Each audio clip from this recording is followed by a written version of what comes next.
I'm Jana McElroy. I'm a member of the Art Committee. I'd like to welcome you all to the program today. And our mission is strengthening our community through learning, giving, and sharing our landmark building. Dr. Amy Mooney is a professor of art history at Columbia College, where she specializes in African American art and visual culture. She received her BA from DePaul and her master's and PhD from Rutgers. She's published several things, including a book on Archibald Motley, a Chicago painter. She's also made contributions to scholarly anthologies and catalogs, including Roots of the Black Chicago Renaissance and Beyond Face, New Perspectives in Portraiture. She is a recipient of fellowships from various places, including the Andrew Mellon Foundation, the National Portrait Gallery, the Smithsonian American Art Museum, and the Terra Foundation for American Art. While she was serving as the 2019 to 2020 Terra Foundation Visiting Professor of American Art at Oxford, she delivered a 4-part lecture series called Regarding the Portrait, which can also be viewed on YouTube. This series draws from her forthcoming book, Visions of Progress, Portraiture in the United States, 1890 to 1950, in which she investigates the social function of portraiture and traces how populations in the U.S. learn to look at and evaluate representations of migrants and immigrants. Currently, she's working on an exhibition and catalog for the Newberry Library on diasporic migration to Chicago, which features archival photographs as well as commissions by contemporary artists. This project is part of Say It with Pictures, Then and Now, which readdresses the understudied work of Chicago's African American studio photographers from the 1890s to the 1930s. And that exhibition will be coming in 2027. So here she is, Dr. Amy Mooney.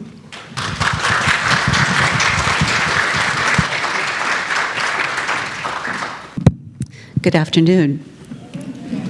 How are you all doing? Good. Thank you so much for having me. It was a lovely lunch. It's always a pleasure to come to Oak Park and pay homage to the incredible Chicago histories. In fact, today you're actually going to be hearing some of the histories that have been unfortunately left off. And we will talk a little bit about maybe that reason, there are a variety, a little bit after the talk. Thank you again, Jana, and likewise the Committee on Arts for asking me to enjoy and to contribute to part of your humanities programming here. It's, again, most impressive. So this talk is about 45 minutes, and it's going to present a wide array of different types of photography. But primarily my interest is in photographers who establish studio spaces. Do you know that kind of ritual that we all participated in as younger people, but definitely is very foreign to the digital age. And so this is one of the key things to kind of keep in mind about the kind of materiality and presence of this particular experience, and also just the idea of going into a studio portrait itself, because you will see it is indeed social in nature. So, as Jana mentioned, this is part of a multifaceted humanities project that is called Say It with Pictures.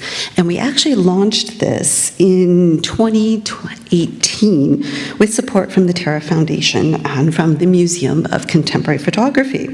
And the project aims to recover and investigate the work of African American studio photographers who were working here in Chicago from the 1890s into the 1930s. It's also developing a model in how to do archival research that is deeply indebted to all the partners and archivists, activists that form the Black Metropolis Research Consortium here in Chicago, as well as those in New York Public Library's Schomburg Collection, and then also at the Stuart A. Rose Manuscript Archives and Rare Book Library at the University of Emory.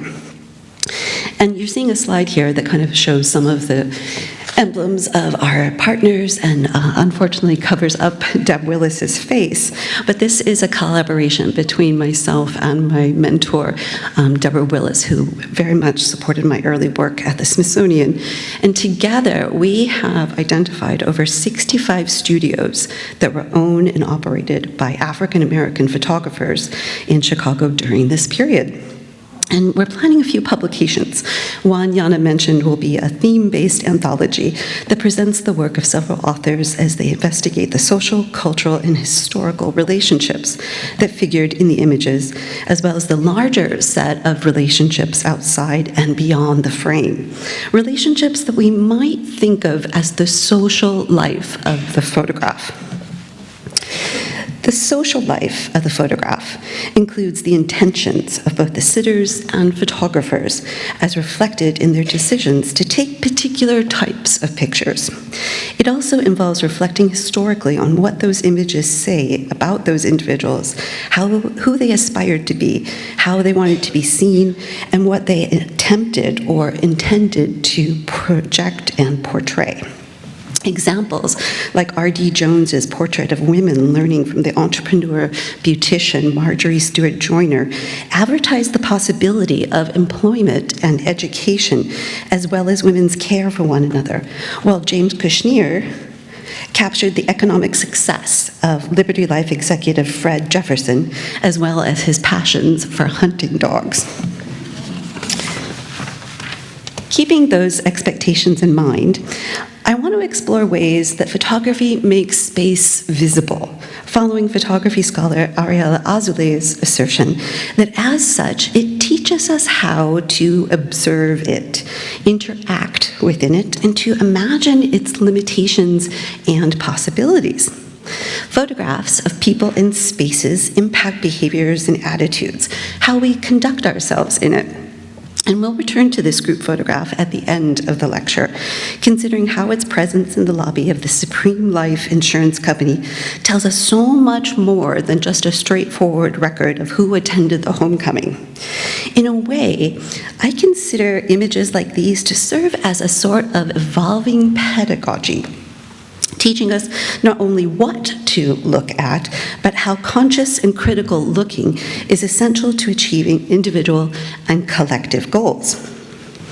In 1928, when interviewed for a Chicago-based publication, photographer William E. Woodard, who's responsible for this image, stated that he was motivated to migrate to this city in order to realize, quote, visions of great usefulness and progress, end quote. And like many other early 20th century African entrepreneurs, he believed in the potential of racial pride to counter discrimination and to provide a pathway towards social and economic success. Despite a career that lasted over 30 years and established numerous franchises, his efforts, like those of his Black commercial photographers, remain largely unknown today. And today's presentation addresses this absence and investigates the commercial value and cultural capital generated by African American owned and operated photography studios in Chicago. As a theoretical framework, I'd like to consider the discursive nature of spaces documented in the photographer's works as they represent bodies of Black knowledge elided through history. And I want to think broadly about space, not only engaging in the built environment, but also in the spaces of representation and memory. Using their cameras, these forgotten photographers made visible Black ambitions for social, political, and economic equality. And without archives of their own, their work can be found in the archives of their patrons, as well as the numerous publications that were circulating during this era. Although I will end the talk with examples of what we typically think in regards to urban space, buildings and boulevards and the like, I'd like to begin with the spaces created by publications. The founding of the African American newspapers, such as the Broad Axe and the Chicago Defender, and then magazines such as The Messenger, Heebie-Jeebies, and Half Century, as well as developments in half-tone printing, made it possible to reproduce photographs, generating employment and an increase in public demand for portraiture and for photojournalism. The period saw a boom not only in Black media, but also in the publication of business directories, compendium, pamphlets, and yearbooks that were illustrated with numerous portraits of individuals and groups, as well as the places and spaces where Black lives were lived. Certain these objects, they occupied public spheres like libraries and schools, but they were also omnipresent in the personal and domestic realms, joining the albums, scrapbooks, and collection of cabinet cards that one might artfully find arranged on the parlor table or mantel, displayed as souvenirs and a testimony to one's lineage, taste, and ambitions. Additionally, within their respective pages, publications such as the NAACP's Crisis magazine proved to be generative spaces, supporting the advertisement of photography as well as its training along other commercially available products. And you can see in the advertisement for Miles Webb's School of Practical Photography, you not only had the opportunity to purchase said photographic necessities and technology, but to also acquire perhaps the ornamentation one might need for said photograph. So it all kind of comes together neatly in these pages. And it tells us a lot, not just to focus on the particular advertisement of Webb's school, but also to imagine what everybody was looking at simultaneously on the page. In fact, it's in the pages of Crisis that editor and activist W.B. Du Bois called for more African Americans to consider becoming professional photographers, calling out, like, why aren't there more? And he noted it to be, quote, a fine and paying career for artists, artisan, man, and woman. More to his point, however, was the medium's potential for social service. He noted that white photographers were inattentive at best to the lighting and positioning of their African American subjects, creating what he called, quote, a horrible botch that makes the heart ache when trying to capture the delicate beauty of tone and variety of African American skin, end quote. But by the 1920s, Chicago had a thriving business in photographic studios established by African American professionals.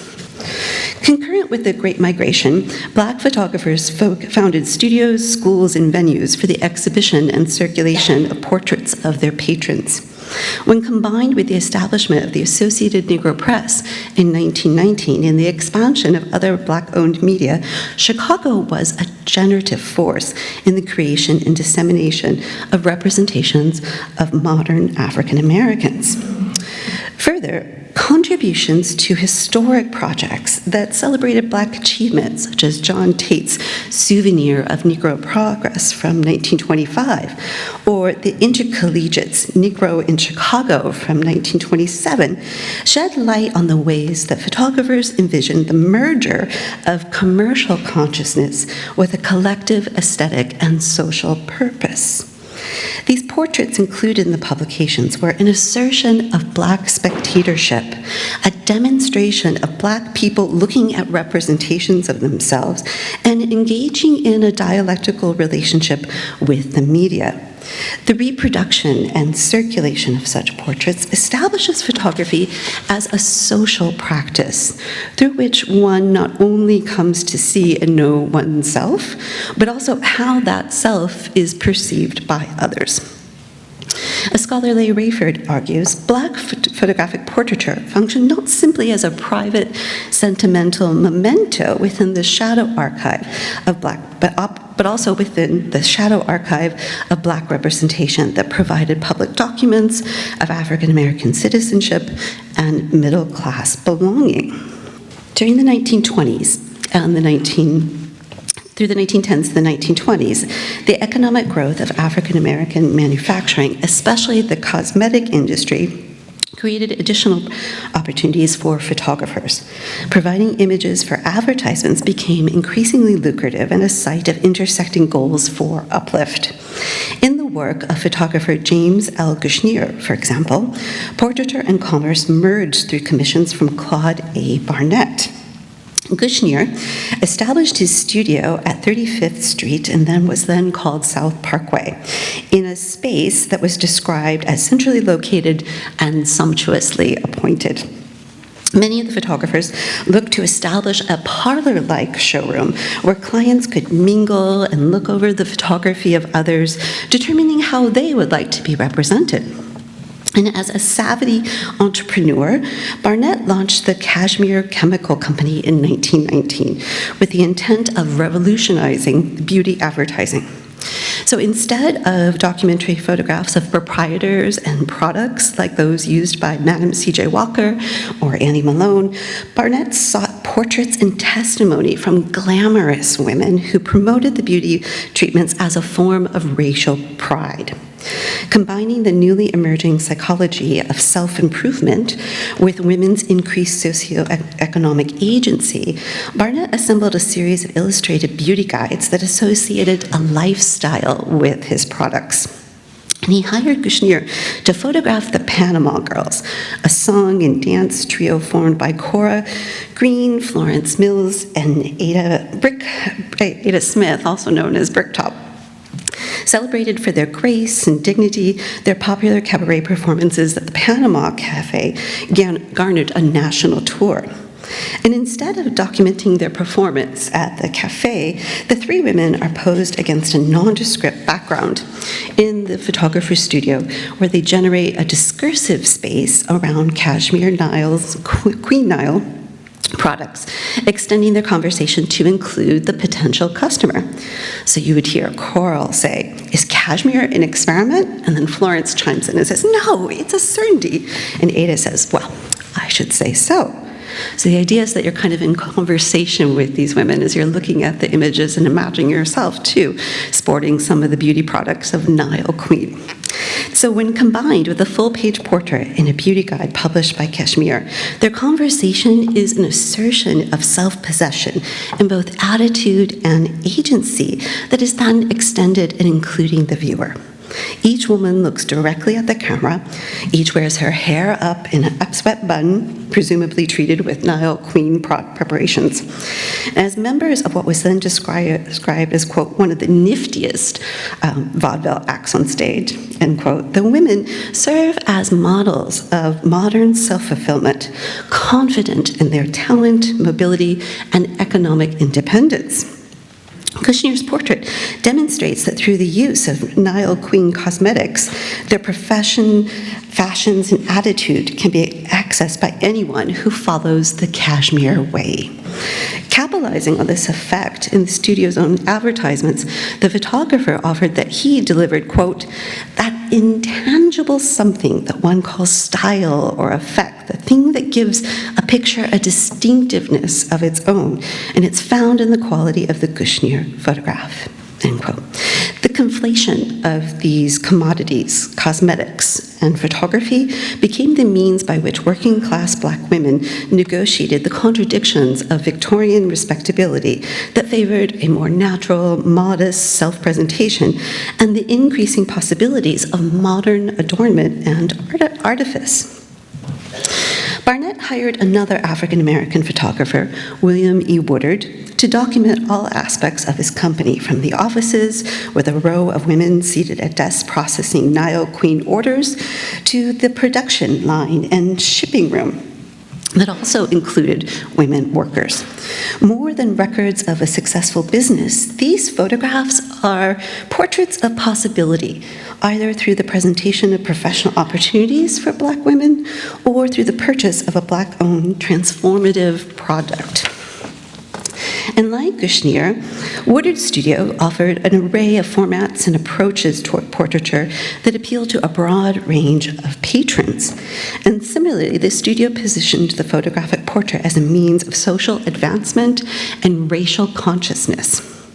As one advertisement asked, quote, if it's class that you want, let Woodard make that portrait for you. It'll be marked by expert technical skill and a sympathetic treatment calculated to bring out those individual characteristics of your own personality, end quote.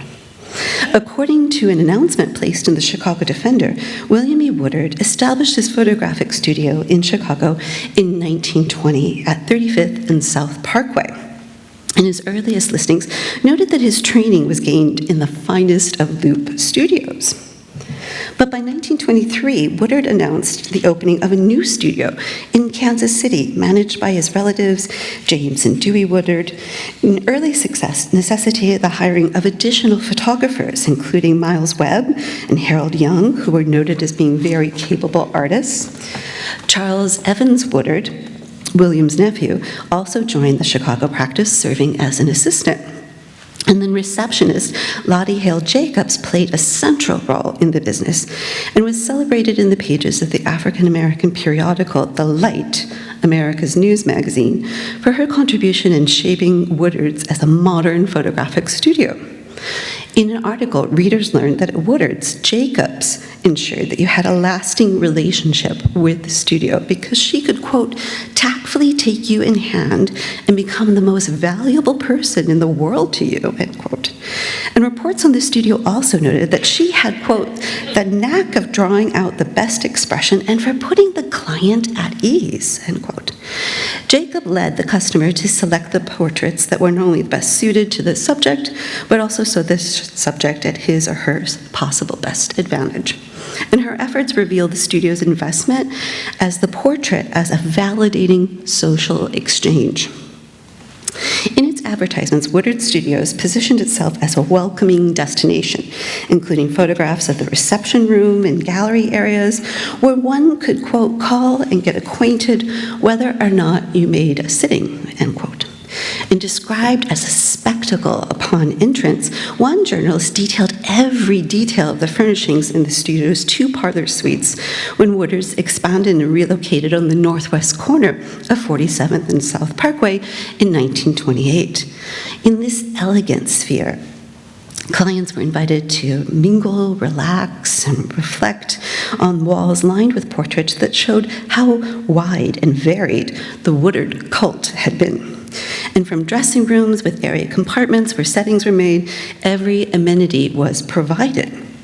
In addition to the lavish attention on his studio's interior, Woodard also invested in the exterior, marking his Brownsville community with his brand by purchasing a large electric sign to hang from his second-floor studio. Woodard donated his photographic services to local fundraisers, providing further evidence of his broad approach to community building and strategic entrepreneurship. And his goal was to create a destination, a site of commercial exchange that signaled Black modernity as progressive, responsive, and malleable. Woodard's empathetic categorization of his patrons' desires underscored the social scrutiny that photographs were subject to. And when interviewed about his approach toward clients, he observed, quote, of course they don't want their blemishes or bad points emphasized, but neither do they want their forms and faces so transfigured that their friends can't recognize them. Nobody likes to pass photographs around that are so good they are too good. And above all, they want their spirit to show in the photographs, just theirs, not to look like a villain, but certainly not an angel, end quote. Noting that the photographs were passed amongst his clientele during social calls, Woodard acknowledges that the comparison between one's current physical presence and past photograph self was part of the exchange. And like all portraits, his ability to strike a balance between idealism and realism, as well as an understanding of the patron's expectations, was critical to building a reputation as the deliverer of style and dignity. And it's John Tate's 1925 publication, A Souvenir of Negro Progress, that shows how portraits of individuals of style and dignity could become a counter-archive for the collective consciousness of African Americans. This publication was conceived as a form of readdressing the racially discriminatory policies of the 1893 World's Columbian Exposition that had excluded African Americans and ignored their substantive contributions to American progress. Additionally, the compendium was intended to counter the racist imagery in broad circulation since the Reconstruction period that depicted African Americans as morally inferior and intellectually incapable. Shadowed by the circulation of photographs of lynchings, photographs that depicted African American success in education and business and community building offered an intellectual, if not emotional, sanctuary from the terrorism of white supremacy. The studios of Woodard, Webb, and Foster were commissioned to take numerous portraits as well as documenting the spaces, buildings, and occasions that signaled progress since the city's founding by Jean-Baptiste Dusable. From depictions of workers in assembly plants to the latest medical technology, to the occupation of 35th Street by Your Cab Company, the photographs realized the organization's goal of providing a pictorial cross-section of Negro life in the metropolis. More than a mere souvenir, the book was charged to, quote, interpret the Negro to himself and to his community, end quote. The DuSable Association, which included numerous wealthy black businessmen, sought to define a collective racial identity that not only celebrated and historicized their own efforts, but also their dependence upon a broader network of laborers and consumers that constituted their diverse community. Published 8 years before the convening of the 1933 Century of Progress World's Fair, a souvenir of Negro progress was heralded by the Chicago Defender as a corrective, noting that, quote, next to the world being ignorant of the Negro is palpably ignorant of himself, of his past, his present, and the infinities of his future, end quote. And throughout the 66 pages, author John Tate interspersed photographs with various historic facts regarding black migration, economic achievement, as well as social and political progress. And topics range from those that you've seen, as well as establishing legacy, positioning DuSable as Chicago's original businessman, to then heralding more recent innovators such as aviatrix Bessie Coleman. Through photography in the souvenir, we can see the strategic ways that African American identities were defined not only through individual portraits, but also by the establishment of a counter-public sphere. In 2 examples, Tate included a portrait of a successful entrepreneur juxtaposed with the photographs of their place of business. This symbolic pairing reflects an acute awareness of the ways that race not only influenced the acquisition of property, but also the occupation of space. Given Chicago's restrictive racial covenants and the conflation of self with sight worked against the bond imposed upon a social collective body. Not only were these spaces being claimed for Black use, they were chronicling the historic gains of uplift and pushing an agenda for continuance. Bringing face and place together, these representations enabled the imagining of participation and patronage that was denied by the discriminatory conventions of the mainstream public sphere. Souvenir did not simply offer a history of progress. Its images and brief narratives also portended the future success of those featured in its pages, and by extension, offered readers guidelines on combating oppression through patronizing and emulating Black-owned and operated businesses. Mamie Klinkskill, for example, established the Ideal Tea Room in 1923 at 44th and South Michigan Avenue. And from a reception for the Republican National Convention to the meeting of the Ida B. Wells Mothers Club to the marriage of Louis and Lillian Armstrong, the Ideal Tea Room became a destination in Chicago's Bronzeville neighborhood.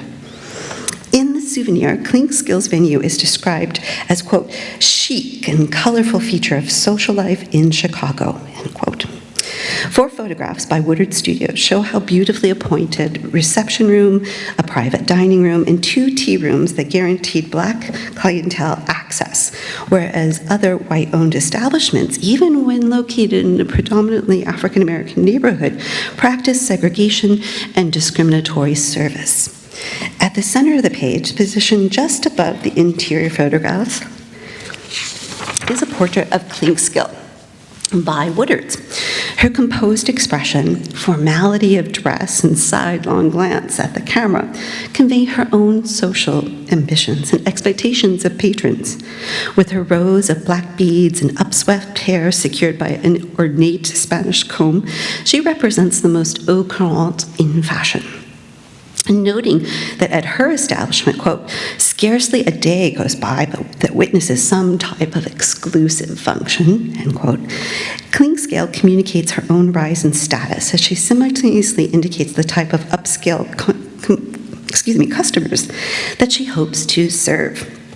And yet, through her portrait and photograph of the interior rooms, she permits limited access to readers who may not have been able to afford to dine at the ideal tea room, but might imagine doing so. The reviews of her enterprise emphasize the materiality of an aesthetic experience, seeding the desire to partake in such luxuries that reflects the circular relations between the interior states and material conditions. More than access to, quote, the latest and best silverware, linen, and glassware, end quote, Woodard's photographs capture the African-American ambition for material success and finery as part of the ability to freely express one's manners, tastes, and conventions. During Jim Crow, the indignity of segregation and the humiliation of refused service affected all African Americans, regardless of their individual social or economic status. At the top of the full-page spread, the portrait of a beautiful and successful Black woman directs the reader to understand the spaces below her are part of the counter-public sphere in which Blackness affords entree. Klinkskill's own trajectory from a milliner to a feted businesswoman not only models the behaviors and appearances required for such success, but also advocates for race manners that support the diversity of Black-owned businesses. Through her participation in the Associated Business Club, Klinkskill called for racial solidarity and patronizing Black-owned businesses, noting, quote, we must learn to make our dollars run in a circle. We will never achieve success until we learn how to cooperate so that every dollar we spend may pass through a dozen other of our hands and our business people before it gets away. Tate also featured garage and gas station owner William J. Powell through a similar juxtaposition of face and place. The description of Powell's successful efforts focus on his outlay of capital as well as his ability to reimagine the modern service garage. The photographs of his gas station and garage are shot with a wide-angle lens and communicate a large scale of these ventures, claiming that this part of Chicago as part of the Black urban sphere. The photographs incorporate areas around the buildings, expanding the sense of how Black space was marked and included distinct elements of beautification. In the photograph of the gas station, Woodard took care to include the elegant light posts that mark the perimeter of the lot. Their globes, when combined with those of the service station, would have created an enveloping ring of light that welcomed evening patrons. And the prominent Texaco Star signage brings the national brand of a guaranteed product to Chicago's African-American consumers.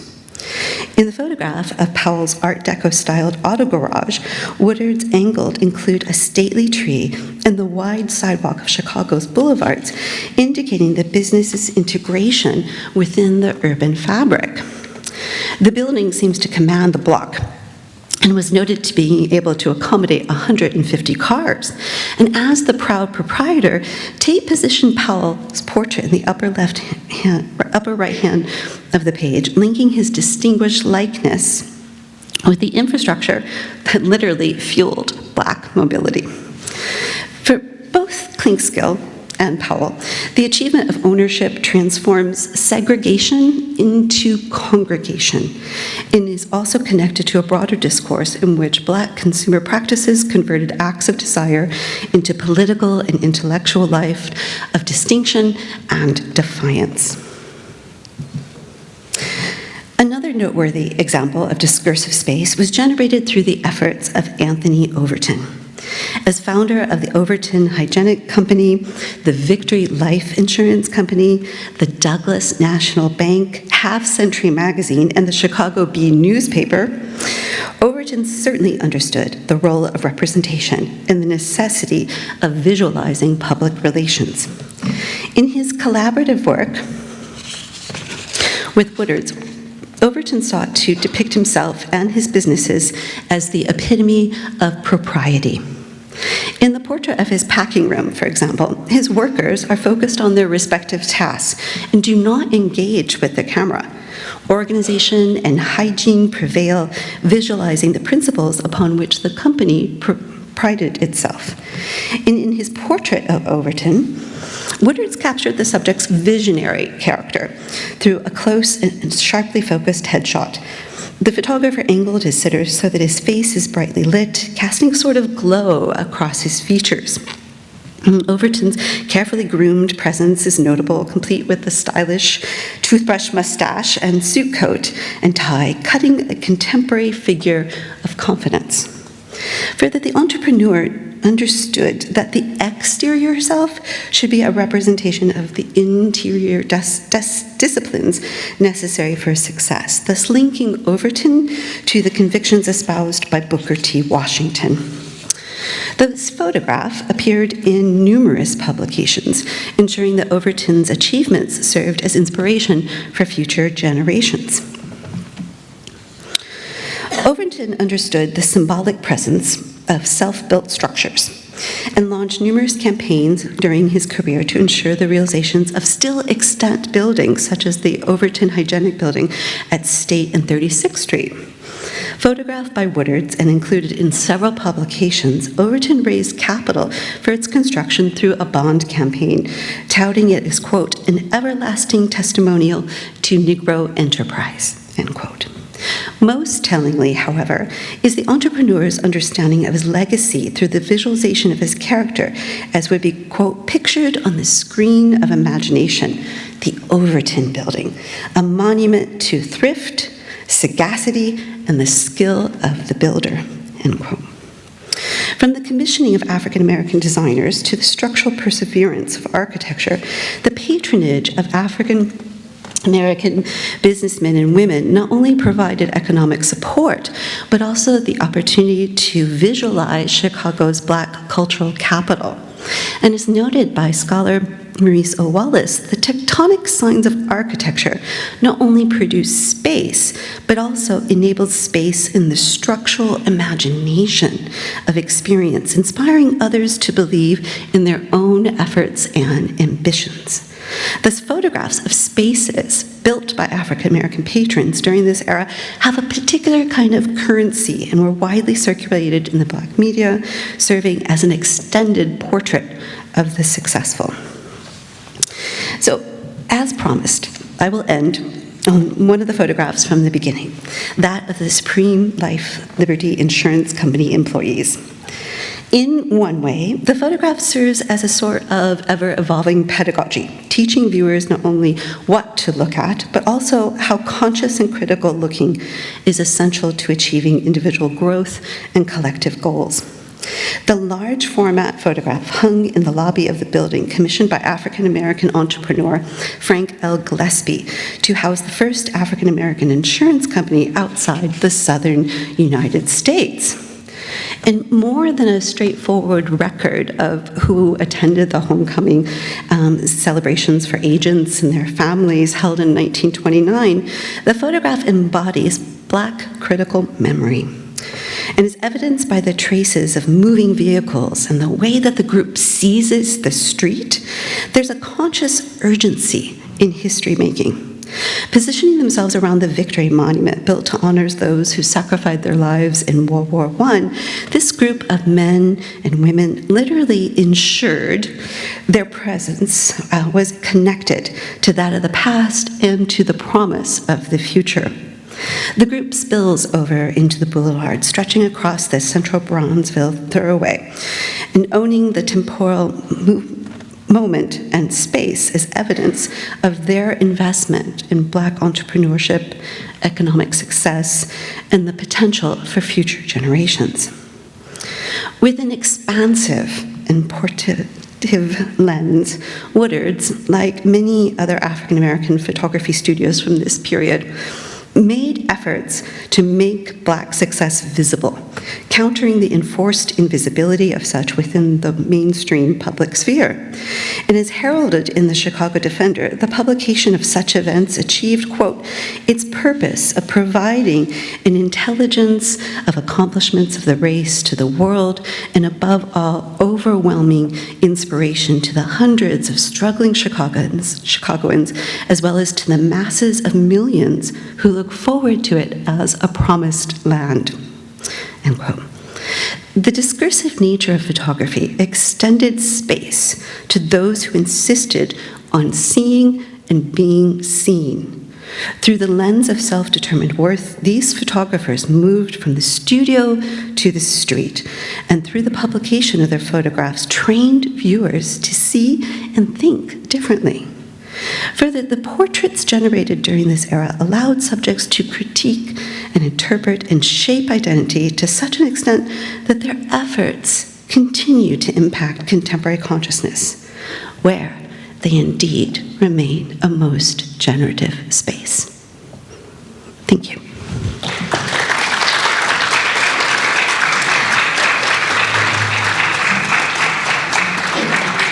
There weren't any pictures of families. That is a very valid point, and definitely if you come to the exhibition, you will see numerous families in all sorts of ways. I was concentrating primarily on, again, thinking about Chicago as an urban space and the kind of scenes of people in their businesses, but by all means, children, portraits of children, pets, and families are definitely part of what was so lucrative for studio photography for this time period. So can you talk a little bit about how those photographers were trained and where they went to school, or just whatever you know about it? Sure. There are a variety of pathways. Some of the photographers, such as Woodard's, actually attended Atlanta University, and others attended Fisk University. And both of those universities, as did other Black colleges and universities, had thriving photography departments within their art program. And so they learned from photographers like C.M. Batty, for example, the different techniques. And then they also apprenticed in larger white organizations. Raymar is one of the ones that's best known here in Chicago. And perhaps that's where Woodard spent some time. I'm not exactly sure on all of the levels of training. But training as a photographer also had multiple steps. We think about, the image maker, but definitely the persons who were assigned touch-up, color additions, different kinds of ways of resizing and framing definitely are part of the skills. Even Lottie Hill Jacobs, who is mentioned as a receptionist, actually establishes her own photographic studio. And she was known especially for doing children and for pets as well. So the training is varied by individuals, but it's definitely very much part of the kind of overall popularity of photography at this time. And interestingly enough, the Broad Axe in 1905 ran an article talking specifically about the fact that many African Americans could not attend other photographic schools, and so they were establishing their own. And so Sexton and Maxwell come into Chicago around that time and started to offer a course of study that many students took, and then eventually, I think that's one of the reasons why it spread out so widely. And you can see moments of overlap too. So Miles Webb, for example, had his own school of practical photography, but he winds up working for Woodard as Woodard winds up expanding. So there's lots of different intricacies of relationships, and this is definitely still, I think, one of the places where the scholarship is still developing, where we're starting to learn more about the kind of networking that was part of learning the trade. I was just wondering how you became interested in this particular subject. Well, thank you for that question. It's a long and varied road, for sure. I became interested in portraiture, specifically through the work of Archibald Motley, who many of you know is a Chicago painter. And Motley's portraits, again, in one way, were very much about individuals, but they were also more about a collective racial consciousness, and where, again, individuals had to face different degrees of discrimination based on skin tone and color. And from that led me to look for other portraits and other kind of examples. There's this one story in particular that caught my young scholar's heart, where Motley was a student at the School of the Art Institute, as many of you know. And he was called in by the director of the school and said, I've been trying to get some patronage from you, and I wrote these, African-American millionaires, and, such as Robert Abbott, the owner of the Chicago Defender. And unfortunately, they wrote me back saying it was none of my business as to who they patronized. No, appropriately so, right? It wasn't. But nonetheless, he was trying to do, a good deed. And what kind of struck me is like, okay, well, if they didn't get their portraits done by Motley, who did they go to get their portraits done? And so this led me to look to the work of William S. Scott, William Farrow, Charles Dawson, another of other African-American artists that, again, we're kind of starting to come to know better within our larger canon of the American history of art. But it's from looking at those documents that then I became distinctly aware of how you would see these images of the photographs repeated again and again. I started to notice signatures like Woodard's or Artie Jones or Gouchenier, as you saw. And I started to wonder, well, where are these studios? And why is it that they don't have any archives of their own? And that's what I'd really like to underscore about this project. No one saved Woodard's documents. No one saved Gouchenier's or Artie Jones, at least to my knowledge. And if you know otherwise, please chip into our cumulative knowledge and let me know. Instead, it's tracing these relationships through the work of their patrons, because people kept their family portraits, right? And so when you go into the Abbott Singstack family portraits, for example, you learn so much about the photographers and the makers and where these objects traveled and how they became part of the Associated Press. And if you look at larger histories at this time period, we have a really kind of bias of thinking about the Harlem Renaissance as establishing the kind of representation of Black modern subjectivity. But our project kind of counters that, and as has other projects, even the recent retrospective of the Harlem Renaissance at the Metropolitan Museum realizes that it's a more international movement.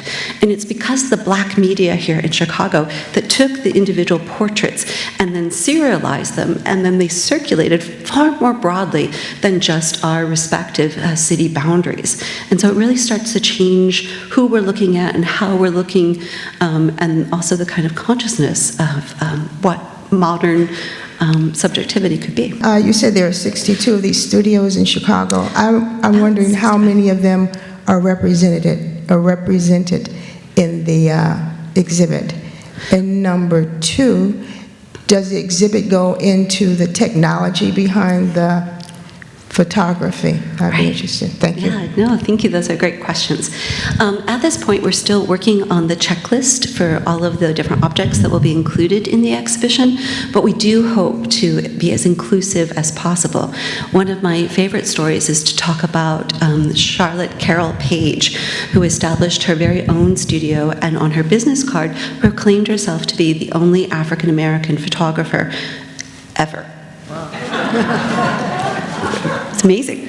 And, again, so to have this kind of necessity of putting race first and showing the representation of self and society and trying to build a network from that. And I came through to know of her work by looking at the archives of Scotty Piper, who was a tailor who basically kind of outfitted in a bespoke way all the musicians that came through Chicago during this time period. So it's, again, kind of a network. And that's what I think the exhibition is going to really get at, the kind of interdependency. It's not just you wanting to get a portrait of your family, but it's really kind of how that created a whole economic sphere for different possibilities of social mobility and political activism.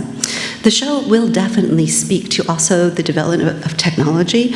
One of the most fascinating elements of the exhibition will be the inclusion of a set of glass slides that were actually commissioned by the American Methodist Episcopalian Church.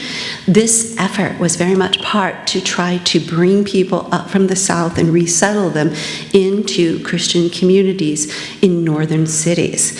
And so this set of glass slides was, all very much positive of, look, these beautiful places you can live, these great schools where your children, the economic opportunities for you. And so this kind of technology of projection will be definitely featured in the exhibition.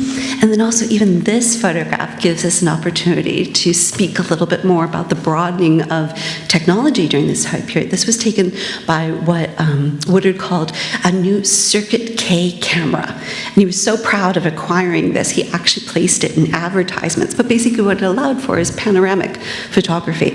And so he was able to take really large-scale photographs, such as the one that you're seeing here. And he used this extensively for graduations. So a lot of photographs from the DuSable High School will be featured, and a number of beauty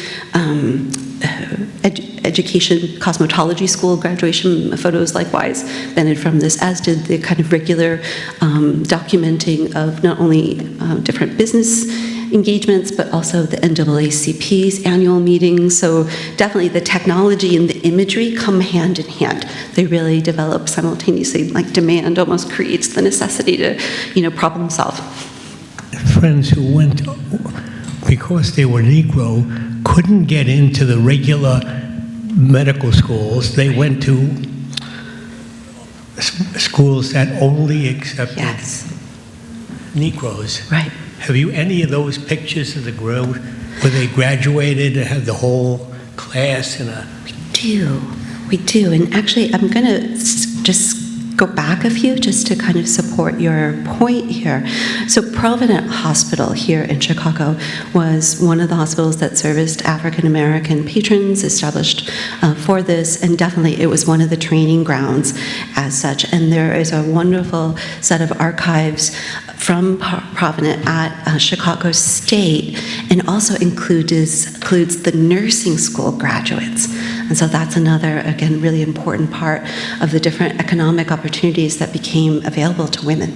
Your mention particularly of black artists of this period of the first couple decades of the 20th century, whose work was distinctly realistic, kind of modernism and a realism of black life, leads me to wonder whether any of these formal portrait photographers gave any evidence of taking their cameras out into the streets. That is because this is also the era in which we see the beginnings of documentary photography, people like Walker Evans. Right. So were any of these people using their technology to go into homes and bars, et cetera, et cetera? Yeah, absolutely. I mean, I think that's a really key question to remember about the role of photography. One of the things to also address is why we don't have the archives. One might be simply because, as to your point, photography was, kind of fighting itself as being accepted as an art form, right? And so we've got this kind of push and pull. We have people like the Stieglitz School, Steichen and the like, who are making these kind of very artful, very aesthetic, soft images, and then all of a sudden, you're right, we've got this moment of social documentary. So these photographers fit within that larger scheme, and whether or not their work was valued is really kind of the question as to whether it was preserved in the archives. So certainly we have a history of discrimination that would make that less likely, and then we also have the history of the medium that also makes that less likely. So we're kind of fighting, pushing and pulling both of these. But Woodard's, when he has these types of cameras, and remember, quite different camera technology. We're talking large format, right? At least 4x4, if not larger. And we're also talking about the time to set up, right? So we think and you're done, right? In our kind of digital mode, but also just since the invention of the Leica camera. So this is, again, a moment of setting up and of working and creating a relationship with your subject. So even when we're on the street trying to get everybody, crammed into a group portrait, for better or for worse, we also have these moments where clearly Woodards went into factories, went into workshops, went into places of business, and documented those, as well as having people come to their particular studios. And so the exhibition will definitely show all of those elements. And then again, to make the kind of larger point, is to show how the images not just appear once as an actual photograph. Like when I found the image of the Panama Girls, I was very aware already of the kind of Kashmir literature that was available. Thank you, Tim Samuelson, from our Chicago history buffs. But I was shocked to find the actual photograph in Bricktop's archive at Emory. And so it's a really interesting moment to think about how your individual image travels from your own likeness and hands and your own social circle to then become an international phenomena of presence. And I think that that's actually what the exhibition is going to show us, is this idea of the skein, of network, and of opportunity that so many people were invested in and believed that photography was essentially a tool to achieve a form of equality. So much, very appreciated.